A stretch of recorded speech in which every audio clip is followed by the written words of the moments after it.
Hi guys, happy Sunday. Glad to see you here on Food Freedom for Christian Women with me. This is Lee. I am a recovered sugar addict where I used to just binge on sugary items, binge on food, eat until I pretty much would make myself sick.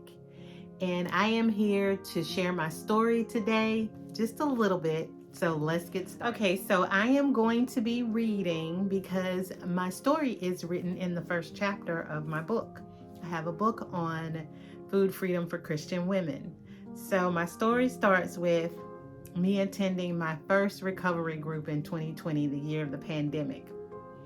I had recently lost 50 pounds through eating keto diet. I felt amazing, was doing great. And at this time with the pandemic, everything stopped. So I was starting to stress eat a little bit, gain weight back slowly, and I was spiraling. I couldn't figure out how to get myself back into eating keto and eating in a ketogenic lifestyle. I was losing it. So I heard about this recovery group and I started attending the meetings, and it was June. I remember so clearly it was June of 2020. So that helped me to at least have a focus because we couldn't go anywhere and we couldn't do anything.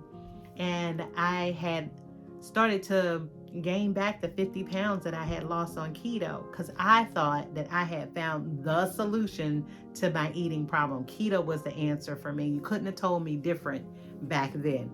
I know better now, but back then I thought a diet, some kind of diet, had to be the answer.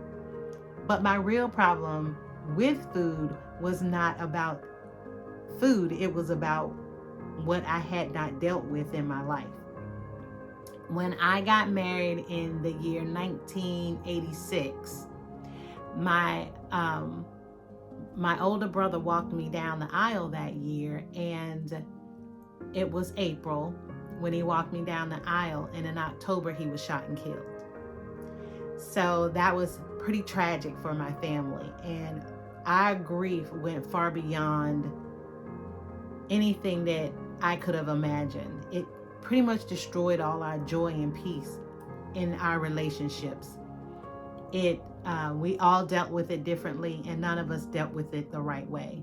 And about a year later, I moved to Pennsylvania with my husband and my newborn son and started a life there, which led me to more eating to cover my emotions, my pain, my sorrow, my stress, my loneliness.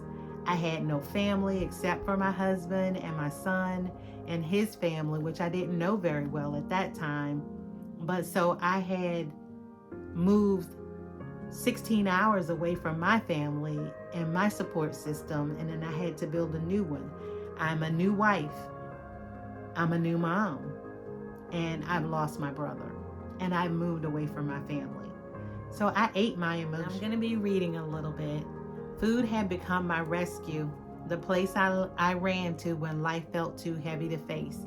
Every bite seemed to offer momentary comfort, a way to silence the ache inside and shield me from the pain I was not ready to confront. For a while, it felt like a safe space. But what I didn't realize was that I was actually wrapping myself in chains of bondage, chains of habits and dependency that would one day hold me captive. What I thought was soothing me was slowly enslaving me. You don't know the trick of the enemy. When you start to eat compulsively and start to eat for comfort, it becomes your master. Food became my master. Eating to deal with my life's problems instead of taking them to God pretty much became my way of life for the next 30 years. Like some people turn to gambling, to drugs, and whatever the case may be. And we did have some of that with the fallout after my brother was killed. But God, in His mercy, offers a rescue that truly sets us free. When I turned my eating life over to God, because I was already a believer, But when I turned my eating life over to God, He truly set me free from the food addiction. Where now I still have life issues, I still have struggles, but I have a better way of dealing with and handling those. And I don't use food as the answer. God is the answer. Back to my story of finding this this food group, this support group in 2020. They suggest that it was a 12-step program, and they suggest that you go through the 12 steps with a sponsor, and that you get a nutritionist to help you with your food eating in a different way. So I created a list of green light foods and a list of red light foods that I knew would trigger me. If I ate them, I was off to the races. And so green light foods that I could handle, I ate those, and I went on a nutrition plan, and I did really well. Mind you, by this point, I had gained back the 50 pounds plus some. I was up to 290 pounds, where before I had been around 300 pounds. So getting back up to 290 and being in my late 50s, my whole body ached in ways it had never ached before.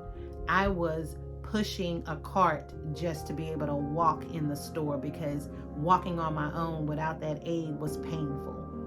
It was painful. My feet always hurt, my back hurt, my knees hurt. I was looking at having knee replacement surgery because I could not bend my right knee at all. I used to ride a bike. I ended up giving the bike away because I could not ride a bike because the pain of bending my knee was so severe. And what happened over time was, trying to do these 12 steps was not a straight shot. It was not a one step after the other and done. It took me well over a year to even begin to be able to eat with some semblance of sanity. It took me over a year to figure out that I was not in control. I thought that I could control it. I thought that I could find a miracle plan or a weight loss plan or something that was going to bring me sanity where food was concerned, where I would have peace with food and be able to still eat the foods I enjoyed. That is the ticket for me. I thought I could still eat the way I used to eat, lose weight, and have peace. That is not the way it works. Not for me. So over time, what ended up happening was, as I went through the steps and I kept trying to win the battle with my eating, I got to steps, I think it was steps 6, 7, and 8. And I had the opportunity to deal with some emotions that I had buried and some shame and guilt that I had buried.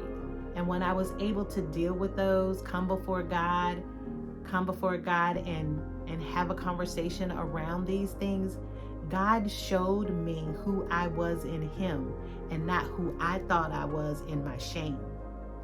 I was burying myself in my shame, but that was not the way God saw me.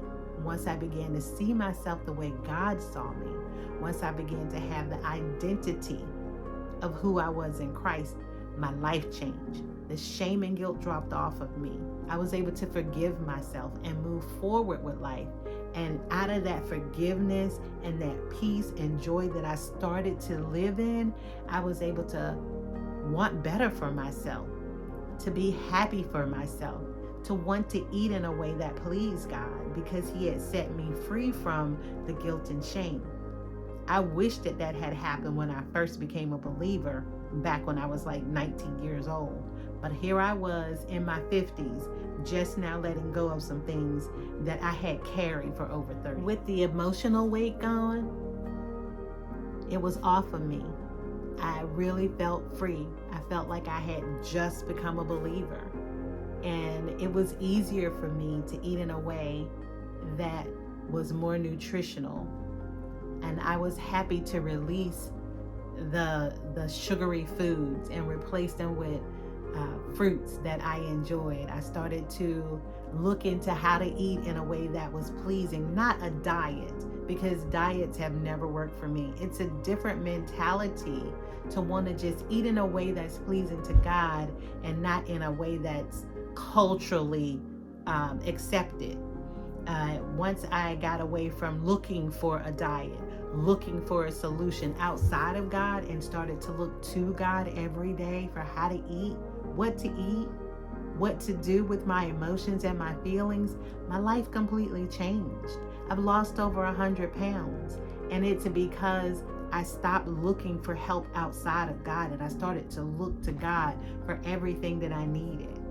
And I believe that is what can happen for anyone who wants to put food in its proper place for nourishment to our bodies and enjoyment. God gave us a palate to enjoy food. We are not to be afraid of food. We are to eat food that He created. And if you're eating what God created in its whole natural state, or even the proteins, I do eat meat. I'm not vegan. I'm not vegetarian. I eat what God has said we could eat according to His word. And that includes meat for me. I have some friends that don't, but I do eat meat because I need the protein. I've been a vegan before and I've been a vegetarian and I need protein. So I'm not saying to eat a certain way, but what I am saying is eat what God says to eat. Try to find food in its most natural state and follow a plan where God is pleased, and you will not have to worry about going off plan. It will become part of your lifestyle, like it's become part of mine. Thank you for being here and letting me share just a little bit of my story. I didn't want to go too much into detail because I didn't want to hold you too long. But I have come from an addictive food whole personality to being addicted to God now. He is my addiction. And with that, thank you for being here. Like, comment, and subscribe. And I will see you in the next one. Have a blessed week.